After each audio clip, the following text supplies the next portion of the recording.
Alright, continuing on page 2 of the orientation, at Senior Care we offer a 3 strikes rule. On your first offense you will receive a verbal warning that will be signed by your supervisor and documented in your file. On the second offense you'll receive a written warning that will be signed by you and your supervisor and will be documented in your file. And on your third offense you'll receive a verbal and written notification of your termination.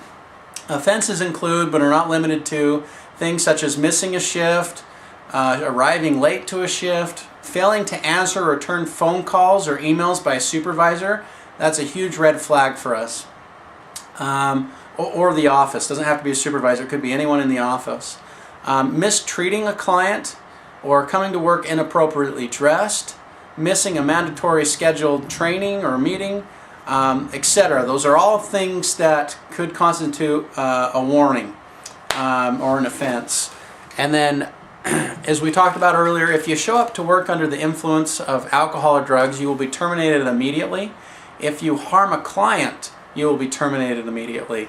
If you fail to show up at a scheduled shift without notifying your supervisor, which should never happen, you may also be terminated immediately. So you'll never get in trouble if you're, I shouldn't say never, but 9 times out of 10, just keep the lines of communications open and there shouldn't be any problems. We just like to make sure you're aware of the 3 strikes rule. Our clients have rights and responsibilities. We have the right to provide the best quality of care. Please treat your clients with respect and compassion. We are here to make their lives easier, and you can be that beacon of light they are looking for. Our clients have the right to be free of mental abuse, physical abuse, and/or exploitation. Our clients have the right to confidential treatment of personal records and to approve or refuse their release of information to any individuals outside the agency, except in case of transfer to another agency or health facility or is required by law by a third-party contract. Our clients also have the right to access to telephones, opportunity to participate in social, religious, and community group activities, and the opportunity for personal privacy. Our clients will be treated with consideration, respect, and full recognition of dignity and individuality, including privacy and treatment and in the care for personal needs. Our clients have the right to voice complaints about services being performed.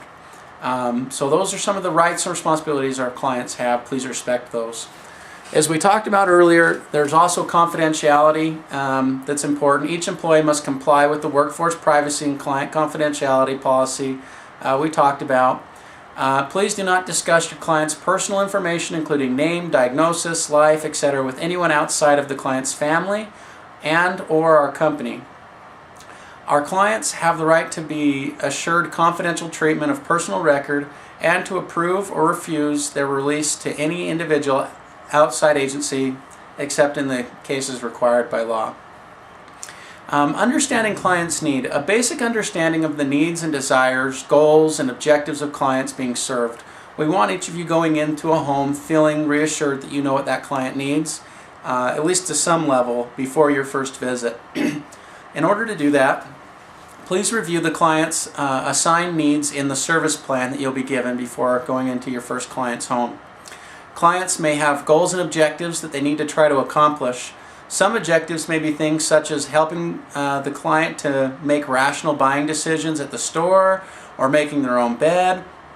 Whatever the goal is, strive to assist the client and motivate them in making progress each day to achieve their goals. When assigned to a new client, please take some time to call the office and speak to them about that client's needs. All right, supervisor visits.